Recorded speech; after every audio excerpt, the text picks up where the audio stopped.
Meu amigo e minha amiga, professor Vinícius Rodrigues, e a gente vai gravar, a gente vai trocar uma ideia sobre licença, sobre os afastamentos e as respectivas concessões aí previstas no Estatuto do Servidor Público Federal. É um bloco importante, eu acredito que é o segundo bloco mais importante para quem estuda o Estatuto do Servidor Público Federal. Primeiro, provimento, depois licença no terceiro momento. Eu acredito que seja mais relevante estudar ali os direitos e as vantagens do assunto que a gente já trabalhou. É óbvio, o aspecto disciplinar sempre é muito relevante, mas eu acredito que nessa ordem de prioridade, provimento, licença, direitos e vantagens e, por conseguinte, ali o aspecto disciplinar. Vamos à tela. Ali no artigo 81, ele dispõe as licenças que são especificadas. A gente tem licença por motivo de doença da pessoa, da família. Então o servidor pode tirar uma licença para cuidar da saúde de alguém de sua família. Por motivo de afastamento do cônjuge ou companheiro, o cônjuge foi deslocado, então o servidor pode tirar essa licença. Para o serviço militar, para atividade política, para capacitação, para tratar de interesses particulares e para o desempenho de mandato classista. Então fique ligado e a gente vai começar a trocar ideia em relação a uma das licenças mais cobradas, que é a licença para tratar a doença de pessoa da família. Está lá no artigo 83. Poderá ser concedida licença ao servidor por motivo de doença do cônjuge, companheiro, dos pais, filhos, padrasto, madrasta, enteado ou dependente que viva às suas expensas. Aí uma das partes mais importantes: viva às suas expensas e conste em seu assentamento funcional. Então, se não tiver necessariamente expresso ali na relação ali de dependente ali, econômico, pode até ter ali alguma outra espécie de dependente econômico, desde que conste no assentamento funcional do servidor, mediante comprovação por perícia médica oficial. Então, o que é importante? O servidor ele precisa provar que o seu familiar, que o seu dependente está doente perante uma perícia médica oficial. Mas ele também precisa provar que é indispensável que ele, servidor, dê esse tipo de apoio, que não há uma outra pessoa possível para dispensar a atenção necessária para esse familiar. Então, fica ligado. A licença somente será deferida se a assistência direta do servidor for indispensável e não puder ser prestada simultaneamente com o exercício do cargo. Ali no parágrafo 2º, a gente traz as seguintes condições e a respectiva possibilidade de remuneração ou não no curso da licença para tratar de pessoa da família.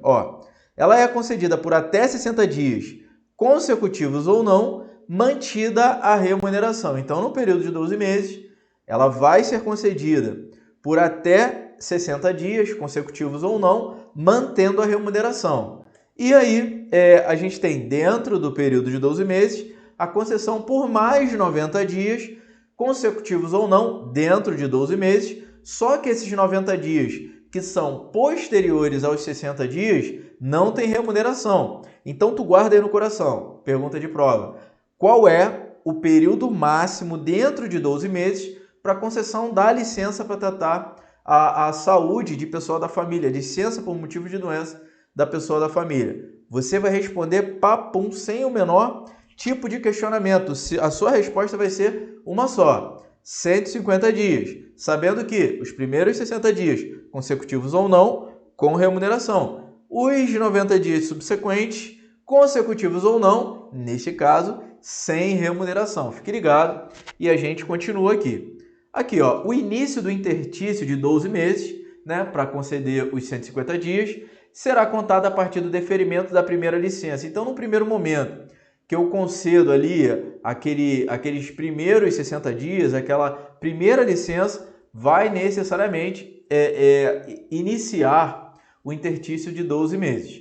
A soma das licenças, remuneradas e não remuneradas, incluídas as respectivas prorrogações no período de 12 meses, vai ter que respeitar o período de 60 e o período de 90 dias. Foi o que a gente acabou de falar aqui.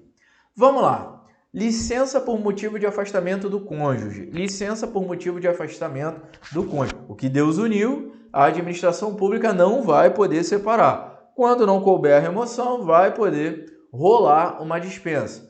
Poderá ser concedida a licença ao servidor para acompanhar o cônjuge ou companheiro que foi deslocado para outro ponto do território nacional ou para o exercício de mandato eletivo dos poderes executivo e legislativo. Tranquilo?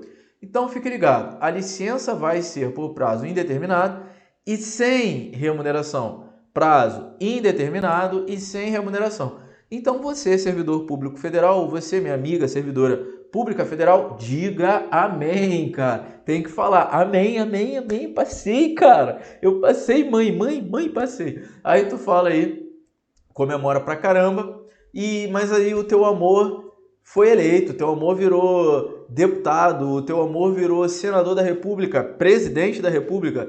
Meu amigo, não tem problema.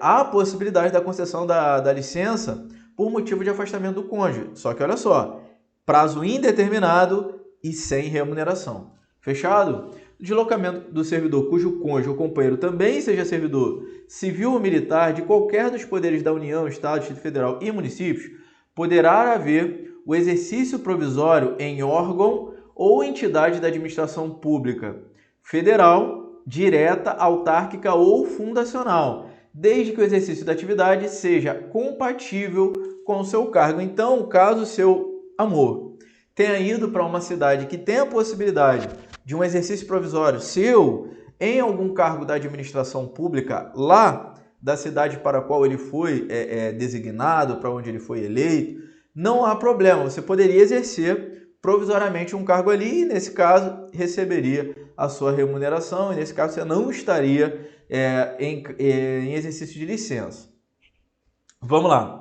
Licença para tratar do serviço militar. Licença para tratar do serviço militar. O servidor convocado para o serviço militar será concedida a licença nas formas e condições previstas na legislação específica.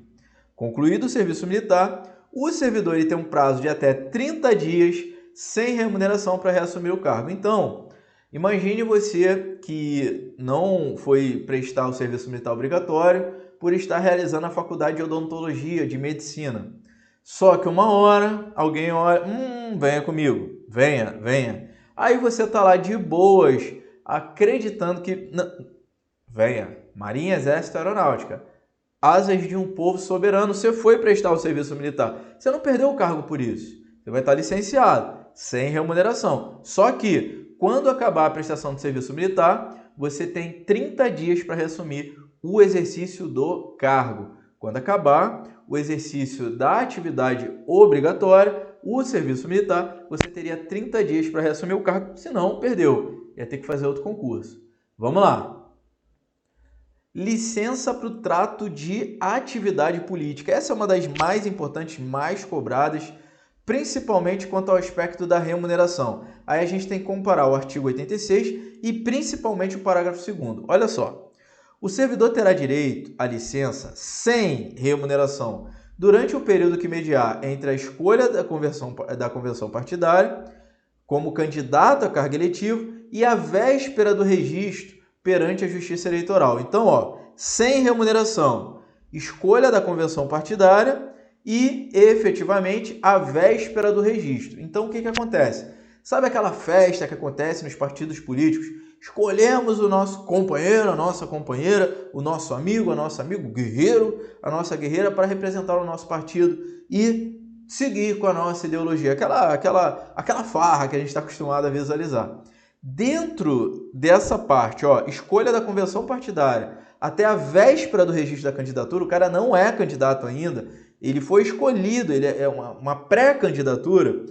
Entre a escolha da convenção partidária e, efetivamente, a véspera do registro da candidatura, para o registro oficial da candidatura, ele pode estar licenciado, sem remuneração. Fechou? Escolha da convenção, véspera do registro da candidatura, sem remuneração. Rola a licença, mas não rola a remuneração. Aí o inocente do aluno, o inocente, sabe de nada, inocente. Tadinho, vai ficar sem remuneração? Tá doido, cara. Se o cara tiver uma boa rede social, por exemplo, uma boa abrangência, o partido pega esse cara, bota no colo e paga um salário, às vezes até maior do que a remuneração dele no serviço público. Então, fique tranquilo, não fique com pena do seu candidato.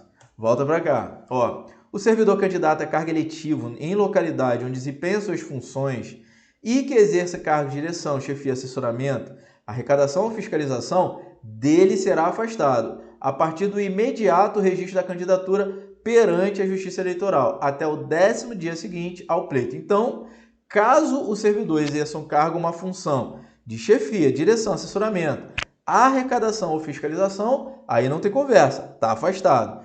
E ele efetivamente vai estar afastado para não ter um conflito entre a atividade política dele e o exercício do cargo de chefia, direção, assessoramento, fiscalização ou arrecadação.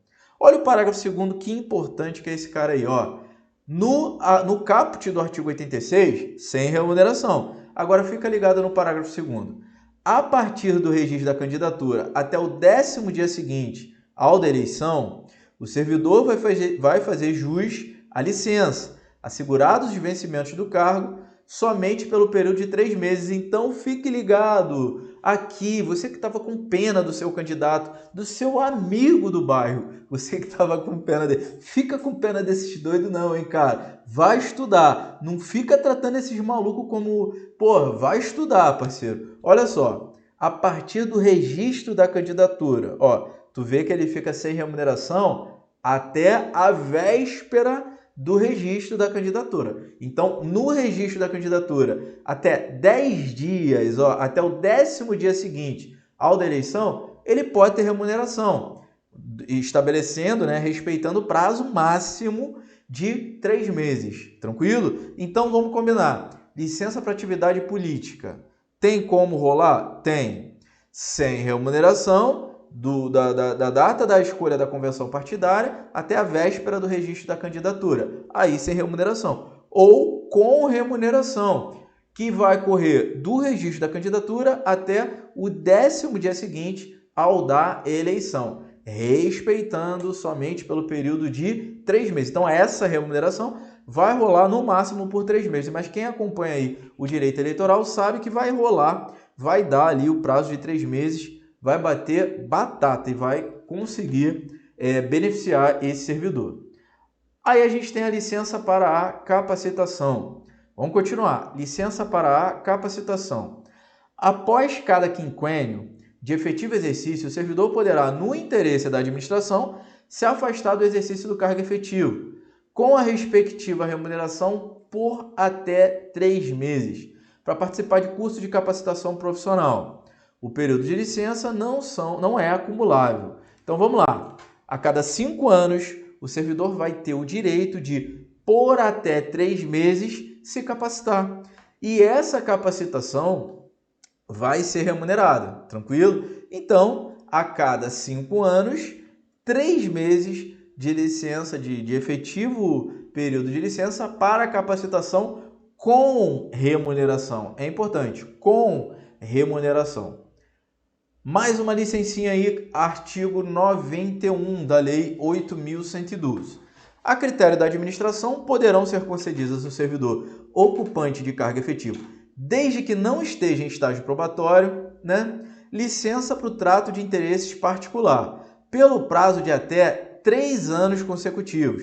Pelo prazo de até 3 anos consecutivos e sem remuneração. Prazo de até 3 anos consecutivos e sem remuneração. A licença pode ser interrompida a qualquer tempo, a pedido do servidor e no interesse do serviço. É importante que você entenda que a concessão da licença para o trato de interesse particular, ela é discricionária. A administração ela pode conceder, é a critério da administração. O servidor ele tem uma problemática de ordem particular, ele solicita a licença, a administração avalia e ela concede ou não. Duração máxima, até 3 anos. Até 3 anos. Só que o caso é que essa licença ela é sem remuneração. E essa licença, por interesse particular, sem remuneração, pode ser interrompida a qualquer tempo. Então, o servidor pediu por 1 ano, por 2 anos, por 3 anos. E ele entendeu, não vou voltar, eu não consigo mais ficar sem a minha mesa, eu não consigo mais ficar sem o meu trabalho, não consigo mais ficar sem a minha remuneração. Ele pede para voltar, ele volta e interrompe ali a contagem da licença, respeitando o prazo máximo de 3 anos. Licença para o desempenho de mandato classista. Licença para o desempenho de mandato classista. Essa daqui é muito pouco falada, muito pouco cobrada no concurso, mas é importante que a gente tenha uma noção. É importante que a gente tenha uma noção real. Ó, é assegurado ao servidor o direito à licença, ó, ressaltada ali, ó, sem remuneração, para o desempenho de mandato, em confederação, federação, associação de classe de âmbito nacional, sindicato representativo da categoria ou entidade fiscalizadora de profissão, ou ainda para participar de gerência ou administração de sociedade cooperativa constituída por servidores públicos para prestar serviços aos seus membros, observado o disposto ali no artigo 102, conforme disposto em regulamento e observado o seguinte limite. Então vamos combinar. O servidor quer se eleger ali, né? Quer desempenhar o exercício de um mandato em uma entidade de classe, em um sindicato, em uma organização que proteja ali aquela respectiva coletividade. Nesse caso, ele tem que entender que ele vai entrar de licença sem remuneração. A licença vai durar enquanto perdurar o mandato e ela pode se renovar em caso de reeleição. Então, ele pode ter, inclusive, a reeleição ali como dirigente ali, sindical ali para exercício do mandato classista, foi reeleito, vai continuar sem remuneração no Serviço Público Federal, mas vai receber a remuneração ali pelo exercício da função de mandato ali no sindicato, ali na confederação, ali na respectiva associação de classe. Tranquilo? Fique ligado aí. Ó, vamos respeitar os limites. Para a entidade com até 5.000 associados, vão ser eleitos ali, vão ser disponibilizados 2 servidores. Para entidades com 5.001 até 30.000 associados, 4 servidores. 5.001 a 30.000 associados, 4 servidores. Para entidades com mais de 30.000 associados, 8 servidores. Fique ligado, meu amigo e minha amiga. Ó, somente poderão ser licenciados servidores eleitos para cargos de direção e de representação nas referidas entidades, desde que cadastrados nos órgãos competentes. E o parágrafo 2º, a gente acabou de trocar ideia. A licença dura o período do mandato e ela pode ser renovada em caso de reeleição. Agora, a gente deixa de falar das licenças, é importante demais trocar ideia sobre as licenças, mas a gente precisa falar, a gente precisa conversar sobre o exercício, sobre os afastamentos.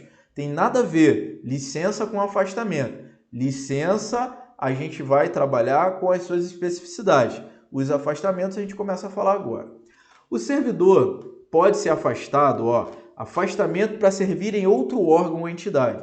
O servidor poderá ser cedido para exercício em outro cargo ou em outra entidade de poderes da União, do Estado, do Distrito Federal e dos municípios. Então, quais são as hipóteses que o servidor sai de um determinado órgão e vai exercer ali as suas atribuições em outro órgão? É o primeiro caso de afastamento, ele vai ser cedido. Olha o inciso 1, primeiro caso da cessão.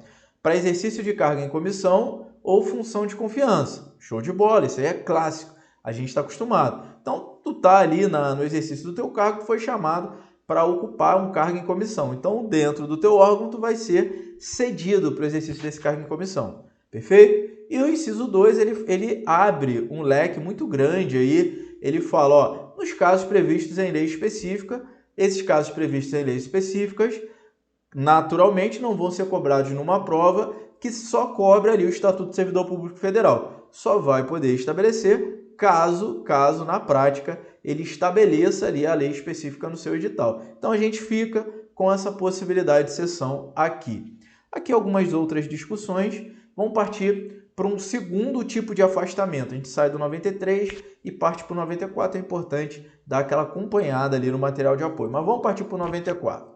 Ao servidor investido em mandato eletivo, aplicam-se as seguintes disposições. Ó, mandato federal, estadual ou municipal, mandato federal, estadual ou distrital, ele é afastado do cargo. Tranquilo? Ó, tratando-se de mandato federal, estadual ou distrital, já era, está afastado do cargo, não rola. Se ele for investido no mandato de prefeito, se ele virar prefeito, nesse caso ele é afastado do cargo, mas ele tem o direito de optar pela remuneração, isso é texto constitucional. Ele é afastado do cargo, mas ele pode optar pela remuneração. Se ele for investido no cargo de vereador, aí a gente volta àquela discussão constitucional. Ó, tendo compatibilidade de horário, ele recebe a vantagem do cargo sem prejuízo da remuneração do cargo efetivo. Havendo compatibilidade de horário, ele trabalha nos dois, recebe os dois, ponto. Não havendo compatibilidade de horário, afastamento do cargo e ele faz a opção pela remuneração. Não havendo compatibilidade de horário, ele vai exercer as atribuições de vereador e vai optar pela melhor remuneração e vai optar pela menor remuneração. Tranquilo, fique ligado. E aqui tem outras disposições. No caso de afastamento, o servidor contribui como se em exercício estivesse. Ele continua mantido no respectivo regime previdenciário. Tranquilo? O servidor investido em mandato eletivo ou classista não poderá ser removido ou redistribuído de ofício para a localidade diversa da onde ele exerce o mandato. Tranquilo? Outro tipo de afastamento, importante para a gente continuar trocando ideia. Afastamento para estudo ou missão no exterior. Ó, estudo ou missão no exterior. Olha que importante, como ele começa meio que antididático, mas ele começa polêmico ali no artigo 95. O servidor não poderá ausentar-se. É feio, né? O legislador, ao invés de se preocupar em passar uma imagem clara, ele se preocupou em falar que ele não poderá se ausentar para estudo ou missão sem autorização do presidente dos órgãos do Poder Legislativo e do presidente do Supremo Tribunal Federal. Vou repetir, ó, ele não pode, sem autorização do presidente da República, do presidente dos órgãos do Legislativo e do presidente do Supremo Tribunal Federal. A ausência não excede 4 anos e fim da missão ou estudo será permitida uma nova ausência. Somente após decorrido igual período vai ser permitida uma nova ausência. Então pense comigo que o servidor fique ausente ali por 3 anos. Então ele tem que voltar, devolver para a administração aquele conhecimento que ele adquiriu ali naquele estudo ou naquela missão no exterior e só depois de 3 anos exercendo as atribuições, necessariamente ele tem a possibilidade de ter esse tipo de afastamento, ter esse tipo de ausência novamente, beleza? Ó, ao servidor beneficiado por esse dispositivo neste artigo, ali no parágrafo 2º, não será concedida exoneração ou licença para tratar de interesse particular, antes de decorrido o período igual do afastamento. Perfeito? Então, se ele saiu de afastamento, por 3 anos, ele fica afastado por 3 anos e só depois de 3 anos, quando ele voltar, depois de exercer cargo por 3 anos, ele vai ter essa possibilidade de ou conceder um novo afastamento ou de conceder a licença para tratar o interesse particular, ou ainda para ele ser exonerado. Agora, se quiserem exonerar ele antes, se quiserem conceder uma licença para tratar de interesse particular, ele vai ter que ressarcir a administração as despesas com o seu afastamento. Ele paga para que ele possa sair. Ele paga necessariamente para que ele possa sair. Vamos lá. Afastamento para participação em programa de pós-graduação em estrito sensu no país. Então a gente trabalha isso aqui de forma bem objetiva, sem muita enrolação, indo direto ao que importa. Ó, o servidor poderá, no interesse da administração e desde que a participação não possa ocorrer simultaneamente com o exercício do cargo ou mediante compensação de horário, afastar-se do exercício do cargo efetivo, com a respectiva remuneração, para participar de programa de pós-graduação, estrito sensu, em instituição de ensino superior no país. Então, o que acontece? Eu posso afastar o servidor para exercer programa de pós-graduação, ele vai efetivamente, se esse programa de pós-graduação não puder ser desenvolvido simultaneamente com o exercício do cargo. Deu para visualizar? Então, como assim, Vini? Ó, eu ia fazer mestrado, esses anos aí eu ia fazer mestrado. E eu estava procurando um mestrado que compatibilizasse ali os horários com o exercício do meu cargo. E eu não achei. Eu ia fazer um mestrado, eu só achei um mestrado que acontecia todo dia à noite, mas todo dia à noite geralmente eu estou dando aula. Então, então eu escolher receber ali a capacitação do mestrado, ou não, então é muito difícil tu não dar aula, e tu não poder viajar para dar aula aqui pelo Alfa, é horrível. E eu achei um mestrado que ele acontecia 15 dias por ano. Ele acontecia 15 dias por ano, para falar a verdade, 30 dias por ano, 15 dias no meio do ano, 15 dias no final do ano. Eles meio que pegavam aquelas datas festivas e tentavam fazer com que os servidores, os militares, os agentes públicos que cumprem horário, eles pegavam essas datas festivas e aula em cima de aula. Aí eu falei, vou fazer. Quando eu ia me matricular, eu vi que não era um programa de mestrado necessariamente daquele que eu queria, um mestrado voltado para o direito público, e lá era uma linha de pesquisa muito mais abrangente, ali era um estudo muito mais sociológico do que necessariamente jurídico. Então eu abri mão ali e aí fui escolher por outro programa ali de pós-graduação. Mas caso eu não conseguisse, eu ia ter que partir para a solicitação de um afastamento. Mas vamos lá, ó. A gente tem o parágrafo 1º, parágrafo 2º, quero ressaltar com você, meu amigo e minha amiga, ali o parágrafo 2º, ó. Os afastamentos para realização de programa de mestrado e doutorado somente serão concedidos aos servidores titulares de cargo efetivo ou de entidade. Há pelo menos 3 anos para mestrado, então tem que estar rolando ali, tem que ser servidor por pelo menos 3 anos para realizar mestrado, e você tem que ser servidor por pelo menos 4 anos para realizar doutorado, incluindo o período de estágio probatório, que não tenham se afastado por licença para tratar de assunto particular, para gozo de licença para capacitação e com fundamento nesse artigo, nos 2 anos anteriores à solicitação do afastamento. Então, o que acontece, meu amigo e minha amiga? Então, ó, você, para pedir esse afastamento para realizar um mestrado, você tem que ter pelo menos 3 anos de exercício de cargo público federal, sem ter tirado essas licenças que a gente acabou de trocar ideia. E para você exercer o doutorado, você tem que ter pelo menos 4 anos de serviço público federal, contando os anos ali de estágio probatório. Beleza? Tranquilo? Então fique ligado, guarda no coração. Mais um bloco que a gente finaliza. A gente falou, bateu em licença, bateu em afastamento. A gente vai continuar trabalhando outros grandes temas aqui do Estatuto do Servidor Público Federal. Te mando um beijo grande. Guarda no coração. Já sabe, cansou, descansa, não desiste não. Tchau, tchau. Valeu!